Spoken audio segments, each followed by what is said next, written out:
विश्व शांति, जो कि ये हम लोग संस्कृत का आज त्रयोदशीय पाठ है, यानी कि 13वां पाठ है। हम लोग इससे पहले 12 पाठ को कंप्लीट कर चुके हैं, आप लोग वीडियो में देख लेंगे। ठीक है, इसमें देखिए क्या कहा गया है। पाठ का नाम है विश्व शांति, यानी कि विश्व का शांति किस प्रकार संभव है। इसमें जो लेखक है ना, वो ये कहना चाहते हैं, मतलब संदेश दिए हैं कि शांति से ही विश्व का कल्याण संभव है। फर्स्ट टॉपिक हम लोग जाने कि शांति है ना, शांति से ही विश्व का कल्याण संभव है। यानी कि अगर किसी भी देश को शांति के अनुदिश रहना है तो सबसे पहले क्या है, उनको मतलब कहीं लड़ाई झगड़ा ना हो, अच्छे से रहे, तो उनके जीवन में शांति होना चाहिए, अति आवश्यक है। इस पाठ के अंतर्गत से भी आप लोगों को लगभग 4 से 5 नंबर ऑब्जेक्टिव में देखने के लिए मिलेगा और सब्जेक्टिव भी, तो ये ध्यान देंगे, मैट्रिक परीक्षा के लिए बहुत ही इम्पोर्टेंट है। देखिए, तो शांति से ही विश्व का कल्याण संभव है, और शांति से विश्व का कल्याण कभी भी संभव नहीं है। आज के जमाने में क्या होता है, एक देश दूसरे पर लगे पड़े हैं, वो एनी टाइम क्या करते हैं, युद्ध का ही धमकी देते हैं कि ये युद्ध करो, वो मतलब मारपीट की जहां बात होगी ना, तो उस देश में किसी भी देश को शांति नहीं मिल पाएगा। इसीलिए व्यक्ति को अच्छे से रहना चाहिए, है ना, झगड़ा लड़ाई नहीं करना चाहिए। पाठ के अंतर्गत कहा गया है कि अशांति के आग में जल रहे संसार के समाधान के विषय में इस पाठ में विचार किया गया। यानी कि आज जो है विश्व जो है, आज विश्व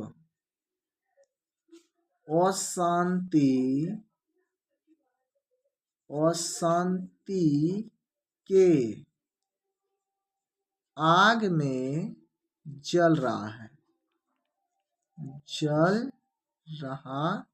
है, आज संपूर्ण विश्व क्या हो रहा है, अशांति के आग में जल रहा है। यानी कि कहीं कलह कोचर होते जा रहा है, व्यक्ति आपस में झगड़ रहे हैं, कहीं शीत युद्ध हो रहा है। शीत युद्ध समझते हैं ना, यानी कि दो देशों के उस प्रकार से भी जो कि वैचारिक रूप से युद्ध होता है, बातों बातों से युद्ध होता है ना, उस प्रकार से कलह कोचर जमा हुआ है। तो ऐसा नहीं करना चाहिए। देश के अंदर तथा बाहर भी अशांति का वातावरण है। ये देखिए तीसरा पॉइंट, आज विश्व अशांति के आग में जल रहा है। हाँ, देश के अंदर तथा बाहर, ये दोनों जगह की बात इस पाठ में किया गया है। देश के अंदर तथा बाहर अशांति का वातावरण है, और शांति का वातावरण है, और शांति का वातावरण है। क्योंकि किसी भी देश के समुचित विकास के लिए शांति वातावरण का होना आवश्यक है। ये VVI पॉइंट है। यानी कि किसी देश का भी विकास जो है, यानी कि किसी देश का विकास, किसी देश का विकास तभी हो सकता है, तभी हो सकता है जब देश में शांति हो। होता ये है ना कि अगर शांत देश नहीं रहेगा, शांति नहीं बनी रहेगी, तो युद्ध के अंतर्गत ही वो देश आ जाएगा, और धीरे धीरे क्या हो जाएगा, उसका विकास और क्षतिग्रस्त होते चला जाएगा। उस देश में विकास का नामो निशान धीरे धीरे मिटता चला जाएगा। इसीलिए देश का विकास तभी संभव है जब देश शांतिमय हो।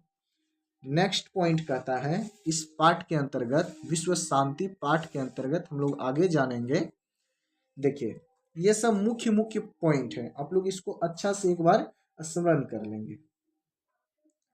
कह रहा है सभी लोग इस अशांति से चिंतित हैं, संसार भर में उसे दूर करने के लिए हर प्रकार के प्रयत्न करना चाहिए। यानी कि आज जो है सभी लोग क्या है, अशांति से चिंतित हैं। देश के अंतर्गत देश में आंतरिक समस्या लेकर कलह है, जिसमें शत्रु राज आनंद मानते हैं। शत्रु राज जो है, देखिए मुख्य पॉइंट, शत्रु राज या देश जो है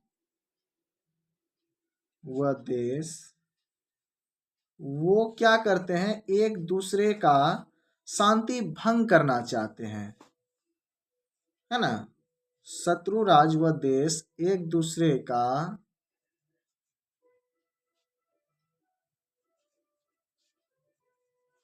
शांति भंग करना चाहते हैं।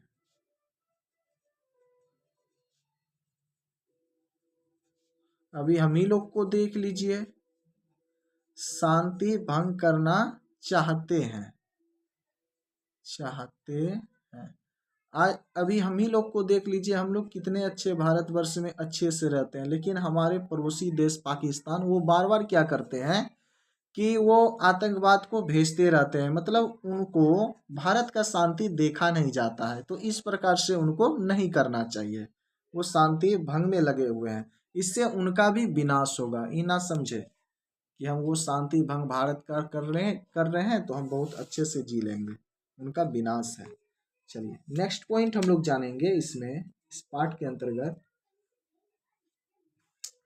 राज्यों में परस्पर थोड़ा थोड़ा शीत युद्ध चलता रहता है। ये देखिए शीत युद्ध की अभी हम जिक्र किए थे।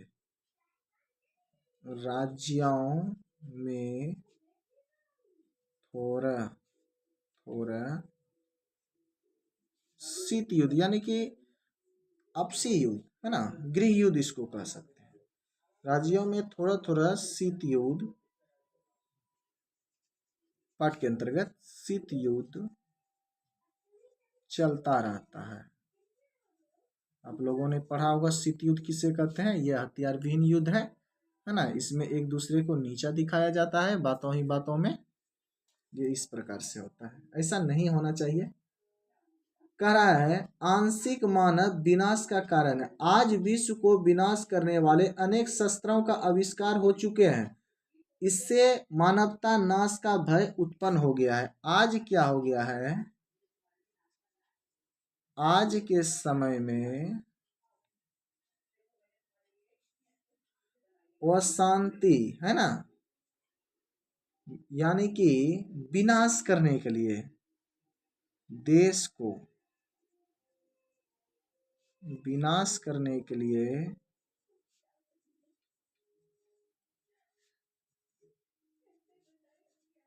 विनाश करने के लिए, है ना, अनेक अस्त्रों का आविष्कार हो गया है। अनेक अस्त्रों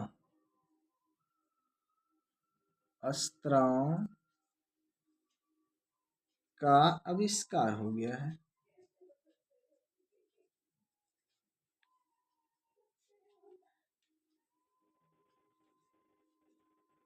जिससे क्या होता है ना, मानवता नाश का भय उत्पन्न होता है, जिससे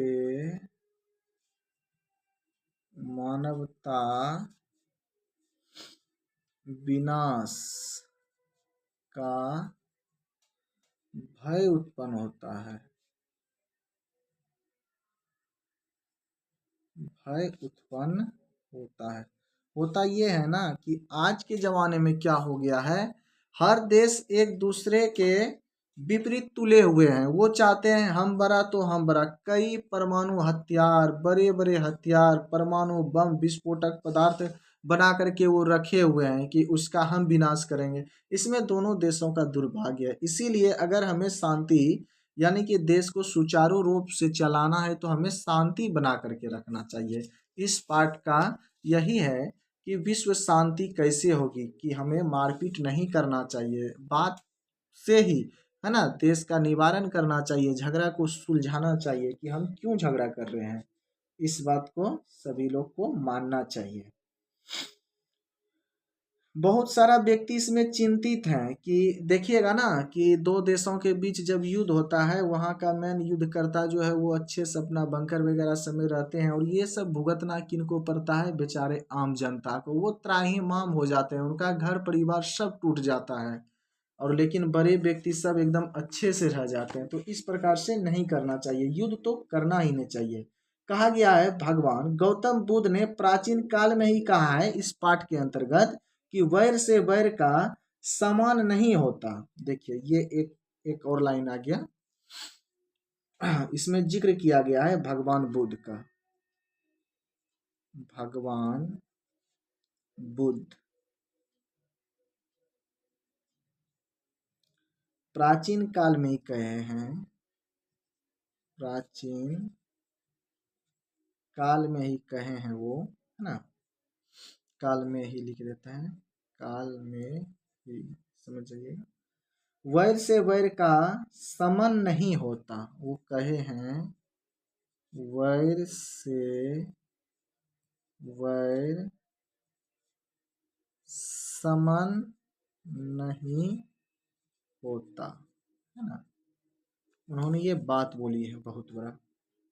वैर की भावना छोड़ने से करुणा और मैत्री भाव, है ना, अपनाने से वैर की शांति होती है। भगवान बुद्ध कहते हैं वैर यानी कि निराशा, है ना, दूसरे के प्रति क्या चीज, जो मन में विचार वैराग्य उत्पन्न होता है ना, झगड़ेलू जिसको कहते हैं नाराजगी, वो ना हो। भगवान बुद्ध कहते हैं वैर की भावना छोड़ना चाहिए, वैर की भावना छोड़ना चाहिए, छोड़ना चाहिए, है ना, तभी मैत्री भाव, है ना, तभी मैत्री भाव, मित्र, मैत्री भाव, तभी मैत्री भाव अपनाने से वैर की शांति होती है। यानी कि मैत्री भाव अपनाने से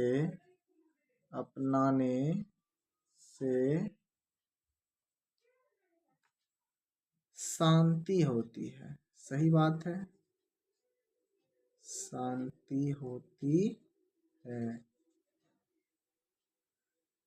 सभी इसे मानते हैं। भारतीय नीति शास्त्र निर्माता सत्य ही उद्घोषित करते हैं, किंतु आजकल के व्यक्ति ये सब जानते हुए भी वो क्या लगे हुए हैं, एक दूसरे के पीछे लगे हुए हैं, होर में जुटे हुए हैं। ओनली वो सोचते हैं कि हम बड़ा तो हम बड़ा, लेकिन ऐसा नहीं करना चाहिए। हमें पाठ से यह शिक्षा मिलती है, देखिए सबसे पहला ही है कि शांति से ही विश्व का कल्याण संभव है। ये मुख्य लाइन था इसका। तो हम लोग को क्या रहना चाहिए, शांति भाव से अपना जीवन को यापन करना चाहिए। धन्यवाद। आप लोग को समझ में आ गया होगा यह पाठ, इसको आप लोग नोट कर लेंगे। चलते हैं हम लोग नेक्स्ट टॉपिक पे।